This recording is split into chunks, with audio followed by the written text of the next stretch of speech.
आज जब पुनर्मतदान हो रहा है, एक अर्जी सुप्रीम कोर्ट में गई थी जिसमें खारिज हो गई केंद्रीय कर्मचारियों को लेकर, लेकिन इस बीच एक सवाल टीएमसी ने खड़ा कर दिया है कि 29 तारीख को वोटिंग खत्म हो गई, 5 दिन का गैप क्यों रखा गया काउंटिंग के लिए?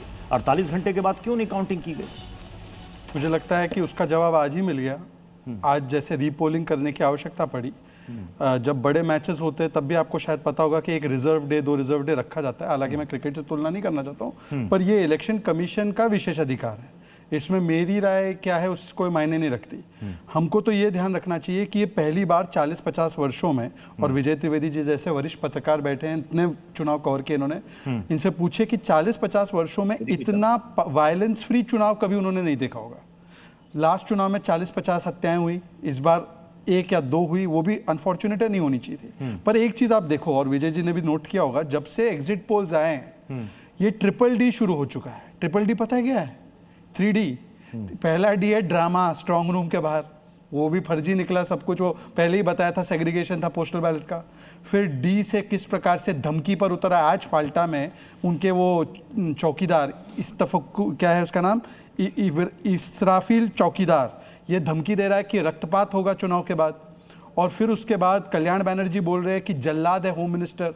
और फिर उसके बाद आप देखिए डाइवर्ट करना, एक बहाना बनाना कि मैं चुनाव हार जाऊं तो प्री पोल एक्सक्यूज हो जाए मेरे पास, तो कभी इलेक्शन कमीशन को, कभी सुप्रीम कोर्ट को गाली देना। आज सुप्रीम कोर्ट गए थे, सुप्रीम कोर्ट ने मानी इनकी बात को, काउंटिंग एजेंट को लेकर। ये सब माहौल बनाने के लिए किया जा रहा है। और मैं एक लास्ट पॉइंट बता के अपनी बात रोकता हूं। आप दोनों पक्षों में डिफरेंस देखिए। शुभेंदु अधिकारी एक तरफ टीएमसी के नेताओं को और सबको बोल रहे हैं कि देखो अब चुनाव खत्म हो गया, लेट अस काम डाउन, हम लोग सब लोकतंत्र के इस पर्व में शामिल थे, अब हम लोगों को बंगाल को आगे बढ़ाना है। और दूसरी तरफ आप भाषा सुनिए टीएमसी के नेताओं की, काट देंगे, मार देंगे, जला देंगे, जुला देंगे, रक्तपात कर देंगे। इसी से पता चल रहा है कि कहां डर है, कहां बौखलाहट है। और मुझे लगता है अधीर रंजन चौधरी का भी अभी का बयान अभी आया 1 घंटे पहले कि टीएमसी के गुंडे ऑपोजिशन के लोगों को पार्टिसिपेट करने नहीं दे रहे, क्योंकि अभी कांग्रेस बोलेगी, पर कांग्रेस तो दुनिया भर की कंफ्यूज्ड पार्टी है भाई।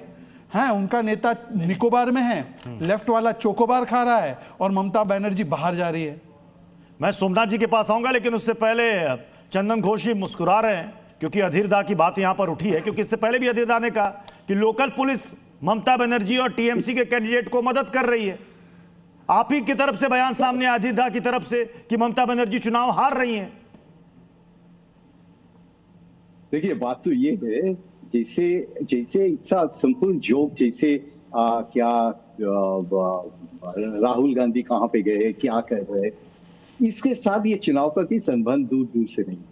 लेकिन बात ये बनता है, ये बंगाल में ये चुनाव में ये 4 दिन गैप, आपका जो मुद्दा था ये आज का डिस्कशन का, क्यों है?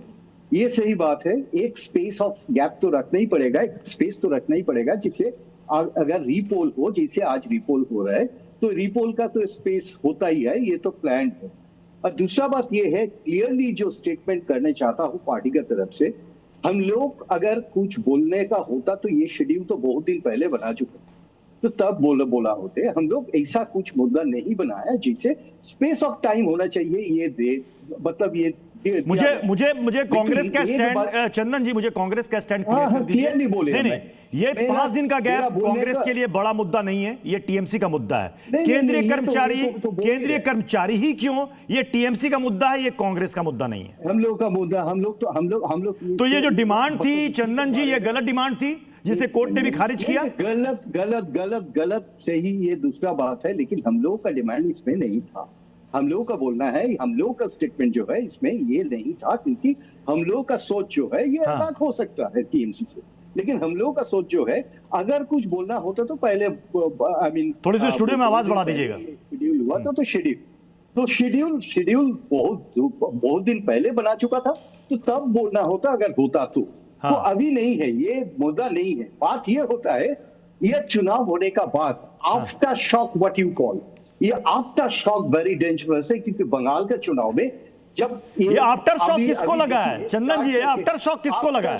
शॉक मेरा बोलने का ये मतलब है, ये आफ्टर शॉक जो होता है ना, ये हुआ, ये तो हुआ 2023 पंचायत में 60 पीपल डाइड, ये तो हुआ, ये बेकार हुआ। देखिए अब आफ्टर शॉक में तो वही जाएंगी पार्टियां जिनका बहुत कुछ स्टेक में लगा हुआ है। टीएमसी जो सत्ता में है, बीजेपी सत्ता में आना चाह रही है, आप भी उसमें है, आप भी उस क्लैश रेस तो में हैं। है, नहीं तो क्लैश तो होगा। ये तो है ही लो, मतलब ओके। ये अपना बीच में लड़ना तो ये तो होता ही है, लेकिन ठीक है। ये जो मतलब जो परिस्थिति बनाता है, हाँ। जैसे बनाता है ये बातों बातों में ये ओके। देख लूंगा, सोमनाथ कर जी, लूंगा,